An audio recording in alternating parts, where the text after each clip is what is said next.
৭৩ মিনিটে ১-০ গোলে এগিয়ে থেকেও জয়ের মুখ দেখল না ব্লাডমাউথ ক্লাব। গুরুত্বপূর্ণ ম্যাচে ১-১ গোলের ব্যবধানে লড়াই শেষ করল নাইন বুলেটসের বিরুদ্ধে, যার কারণে উভয় দল সন্তুষ্ট থাকলো নির্ধারিত ৯০ মিনিটের লড়াইতে ১-১ পয়েন্টে।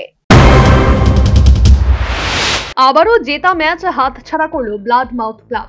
একদিকে ৭৩ মিনিট এগিয়ে ছিল ১-০ গোলের ব্যবধানে, অন্যদিকে প্রথমার্ধে ফাঁকা পোস্টে নষ্ট হয়েছে ৩টি সহজ গোলের সুযোগ। সব মিলিয়ে যেন অনেকটাই উদ্দেশ্যহীন ফুটবল প্রদর্শন করে পয়েন্ট টেবিলে পিছিয়ে গেল ব্লাডমাউথ শিবির। প্রতিপক্ষ তারুণ্যের গতি নাইন বুলেটসের বিরুদ্ধে চাপ তৈরি করেছিল ম্যাচের শুরু থেকে।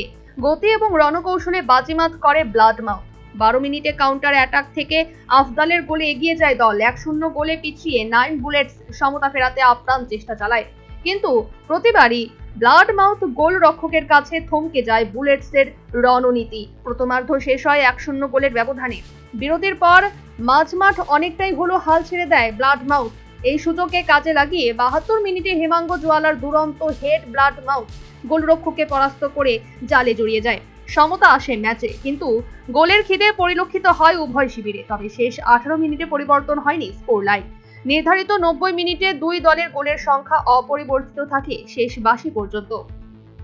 অমীমাংসিত ম্যাচ থেকে উভয় দল তুলে নেয় ১-১ পয়েন্ট, যার কারণে ৪ ম্যাচের শেষে ১০ পয়েন্ট নিয়ে তালিকার তৃতীয় দল হিসেবে পৌঁছে যায় নাইন বুলেটস। অন্যদিকে সমান সংখ্যক ম্যাচে ৪ পয়েন্ট ঘরে তুলে ব্লাডমাউথ দল। ম্যাচ শেষে ব্লাডমাউথ সহকারী কোচ মৃদুল মজুমদার জানান, দলীয় ফুটবলারদের ব্যর্থতার কারণেই জেতা ম্যাচ হাতছাড়া করতে হয়েছে মাঠে।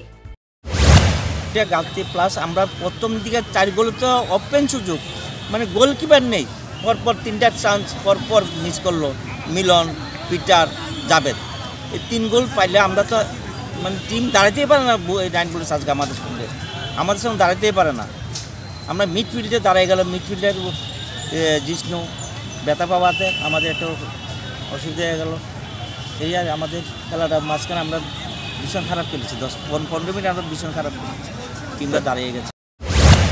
এদিকে প্রথম ৩টি ম্যাচে নিজেদের যেভাবে প্রদর্শন করেছিল বুলেটস ফুটবলাররা, চতুর্থ ম্যাচে কিন্তু সেই মুনসিয়ানা দেখাতে পারেনি দল। মাঝ মাঠে ধরা পড়েছে একাধিক দুর্বলতা। বুলেটস কোচ রাজুল আমা স্বীকার করে নিলেন ফুটবলারদের ব্যর্থতার কারণ। ফার্স্ট হাফে আমার মিডফিল্ডারটা একটু কি জানি কনফিডেন্স পাচ্ছিল না কি লড়াই গেছে এইরকম। তারপর সেকেন্ড হাফে যখন আবার ওদেরকে বললাম যে খেলাটা ধরো এই করে, আমার মিডফিল্ডটা খেলাটা অর্গানাইজ করতে পারতেছিলাম। সেকেন্ড হাফে যে খেলাটা খেলেছে এটা যদি আমরা শুরু থেকে পাইতাম তাহলে স্কোরটা অন্যরকম হতো। আজকে তাহলে মাঝমাঠে একটু মাঝমাঠে আর আমার স্টপারটা একটু ব্লাডমাউথ যেটা ট্রেডিশন যে টেকনিকটা নিয়েছিল যে লং আর ওই স্ট্রাইকারটা দিয়ে জাস্ট অর্গানাইজ করা, তো আমার স্টপারটা একটু ভুল করেছে। সেই জন্য সেই জায়গাতে আমি স্টপারটাকে চেঞ্জ করে দিয়ে অন্য আরেকটা স্টপার ঢুকিয়ে সেটা কাভারিং করেছি। আগামী ম্যাচে পরিকল্পনা সেমই থাকবে, অ্যাটাকিং ফুটবল, নো ডিফেন্সিভ, বাস same system. Shyamsundar Kongchandra memorial league football যত এগিয়ে যাচ্ছে ততই যেন বড় বাজেটের দলগুলোর মধ্যে পরিলক্ষিত হচ্ছে একাধিক দুর্বলতা। তবে এবারের এই ম্যারাথন লিগ ফুটবলে শেষ পর্যন্ত কোন দল জয় করবে ট্রফি, সেটাই হলো দেখার।